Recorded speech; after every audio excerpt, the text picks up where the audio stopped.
Halo teman-teman, hari ini saya membawakan animasi pembelajaran geografi yang berjudul Mengenal Geografi, Konsep Dasar dan Ruang Lingkupnya. Pada pembelajaran hari ini, terdapat 5 subbab yaitu, pertama yaitu perkembangan ilmu geografi, kedua yaitu objek studi ilmu geografi, ketiga yaitu aspek ilmu geografi, keempat yaitu konsep ilmu geografi, dan yang terakhir yaitu prinsip ilmu geografi. Masing-masing akan dibahas pada beberapa slide berikut.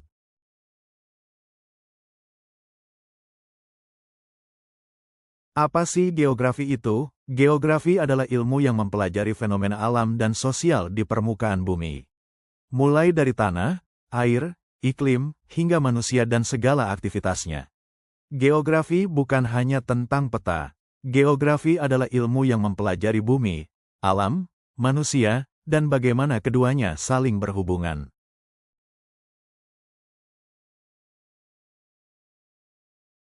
Kalau di video sebelumnya kita sudah mengenal geografi, sekarang mari kita bahas lebih dalam, sebenarnya apa saja yang dipelajari dalam geografi. Pertama, objek fisik. Geografi mempelajari segala sesuatu yang berhubungan dengan alam, seperti tanah, air, iklim, gunung, sungai, flora, fauna. Kedua, terdapat objek sosial. Geografi juga mempelajari objek sosial, diantaranya ada manusia, jumlah penduduk, persebaran, budaya, hingga aktivitas ekonomi. Ketiga, terdapat objek regional. Fungsi objek regional yaitu mengkaji sebuah wilayah secara menyeluruh, baik kondisi alamnya maupun kehidupan sosial masyarakatnya.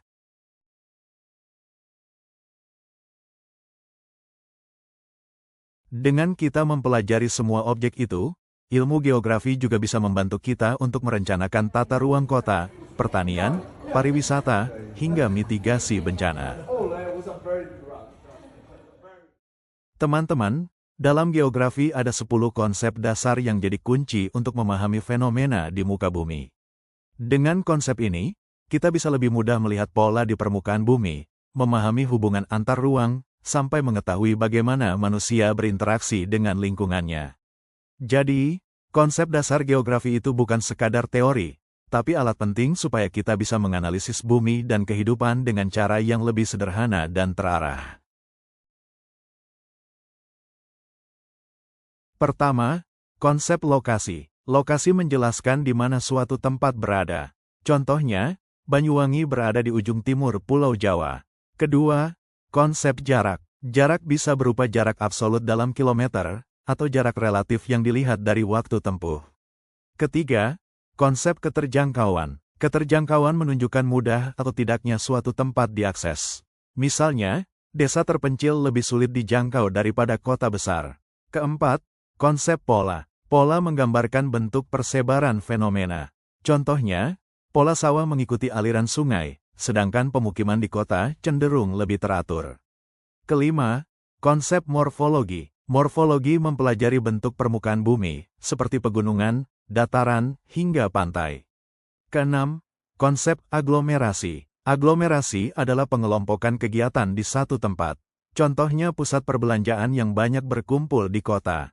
Ketujuh, konsep nilai kegunaan. Nilai kegunaan menunjukkan manfaat suatu tempat atau sumber daya.